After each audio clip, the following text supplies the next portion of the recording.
नागपूर रोडवरील नानाजी नगर महिला मंडळातर्फे आयोजित वुमेन्स पॉवर दांडियाचे खासदार प्रतिभा धानोरकर यांच्या हस्ते उद्घाटन करण्यात आले।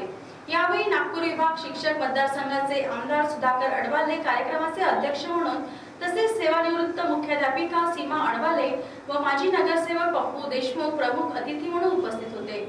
आपल्या देशासाठी व समाजासाठी महत्त्वपूर्ण योगदान देणाऱ्या इतिहासातील थोर स्त्रियांच्या कार्याचा व विचारांचा जागर करणारा हा एकमेव दांडिया कार्यक्रम असल्याचे मनोगत यावेळी आमदार अडवाले यांनी व्यक्त केले।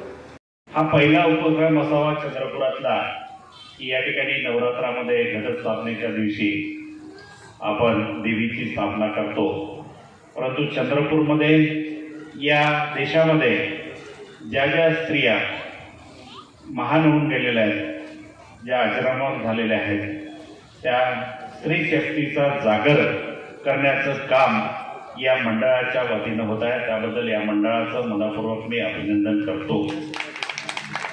या स्त्रियांनी केलेल्या कामाचं कुठेतरी सर्वसामान्यांपर्यंत गेलं पाहिजे, त्यांचं काम हा उपक्रम या माध्यमातून या मंडळाच्या वतीने केला गेलेला आहे।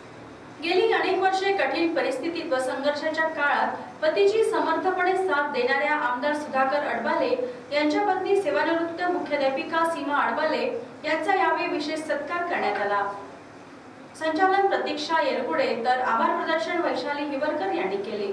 या कार्यक्रमाच्या यशस्वीतेसाठी नानाजी नगर महिला मंडळाच्या तसेच परिसरातील नागरिक गजानन कावंडे, नंदकिशोर पाहुणे, अक्षय येरगुडे, नेहल भांदरकर इत्यादींनी महत्त्वपूर्ण सहकार्य केले।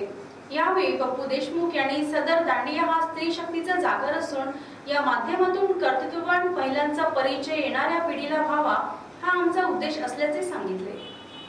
कार्यक्रम आपण घेतला म्हणजे मला एक खूप चांगलं वाटलं, समाधान। आपला उद्देश होता की आपण दुर्गा माता जी म्हणजे दुष्ट शक्तीचा नाश करण्याचं प्रतीक आहे आणि आज दुष्ट शक्तीचा नाश करणाऱ्या प्रतीकाचा जागर करणं खूप आवश्यक आहे। आजची घडी महिलांसाठी मुलींसाठी चांगली नाही आहे आणि अशा परिस्थितीत आपण दुर्गा मातेचं जागरण करत असताना इतिहासामध्ये ज्या थोर महिलांनी मुली आणि महिलांना जीवनाचा जगण्याचा सक्षमपणे जगण्याचा अधिकार मिळवून दिला, स्वातंत्र्य मिळवून दिलं, त्यांचा मात्र आपण स्मरण कधीकधी करत नाही। मला असं आश्चर्य वाटलं की महाराणी हिराईबद्दल, डॉक्टर रखमाबाई राऊतबद्दल किंवा रमाबाई आंबेडकर यांच्याबद्दल आपल्यासारख्या अनेक लोकांना सुद्धा खूप माहिती नसताना मागच्या वर्षी आपण हे सगळे इथे केलं, बॅनर लावले, अनेक प्रकारची माहिती मिळाली आणि असं याच्यासाठी आपण करत असताना थोर स्त्रियांचा आदर करत असताना, त्यांचं स्मरण करत असताना वर्तमानातही ज्या स्त्रिया आपल्या जीवनात संघर्ष करून ताकदीने उभे राहतात आणि एक उदाहरण जगापुढे निर्माण करतात,